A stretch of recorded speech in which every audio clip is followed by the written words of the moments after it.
নারী, তোমাকে খুব ভালো করে মনে রাখতে হবে, পুরুষ কখনোই শুধুমাত্র দেহের পাগল হয় না।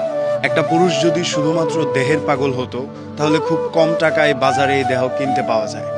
একটা পুরুষ কখনোই সারাদিন ঘোড়ার খাটনি খেটে ঘরে আসতো না শুধুমাত্র একটু মানসিক শান্তির জন্য।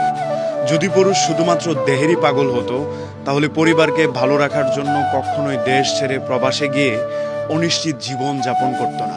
তোমাকে বুঝতে হবে, একটা পুরুষ তোমার দায়িত্ব নিয়েছে মানে শুধুমাত্র সে তোমাকে ভালোবাসে বলেই তোমার কাছে আসে মানসিক শান্তির জন্য। পুরুষ মানুষ দিন শেষে মানসিক শান্তি যেখানে পাবে সেইখানেই ছুটে যাবে। যেখানে মনে হবে একটু ভালো থাকতে পারবে, সে সেইখানেই পাখিদের মতো বাসা বাঁধার চেষ্টা করবে। এটা পুরুষের নীতি। পুরুষরা সব সময় চায় তার আশপাশের মানুষ, তার প্রিয় মানুষ, তার পছন্দের মানুষ, তার অন্তরাত্মার মানুষ ভালো থাকুক, তার নিজের মানুষগুলো একটু হাসুক, খুশি নিয়ে বেঁচে থাকুক। এগুলোই চাই একটা পুরুষ দিন শেষে। শুধুমাত্র দেহের পাগল পুরুষ কখনোই ঘরে ফেরে না।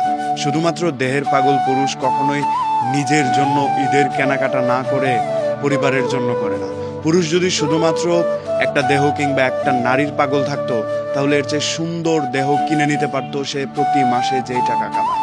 কিন্তু পুরুষ এক নারীতে আসক্ত হয়ে সারাটা জীবন তার ভালোবাসার প্রমাণ দিতে গিয়ে নিজের সব ইচ্ছা আকাঙ্ক্ষাকে বিসর্জন দিয়ে দেয়। দেশ ছেড়ে প্রবাসে বৎসরের পর বৎসর পরে থাকে। সে এইটা বোঝানোর চেষ্টা করে, আমি শত কষ্টের বিনিময়ে আমার পরিবারকে ভালো রাখতে চাই। আমার পরিবার হাসুক, আমার প্রিয় মানুষ ভালো থাকুক, আমার বাচ্চা কাচ্চা একটা সুস্থ পরিবেশে বেড়ে উঠুক, তাদের একটা নিশ্চিত ভবিষ্যৎ হোক।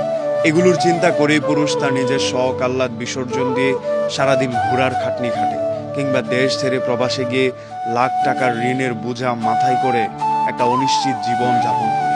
তবুও পুরুষ চায় পরিবার ভালো থাকুক, প্রিয় মানুষ ভালো থাকুক। পুরুষ যদি কখনো দেহের পাগলই হতো, তাহলে এই কাজগুলো কখনোই পরিবারের জন্য করতো না। কখনোই নিজের শখ আহ্লাদের কথা ভুলে গিয়ে পরিবারের জন্য কাজ করতো না।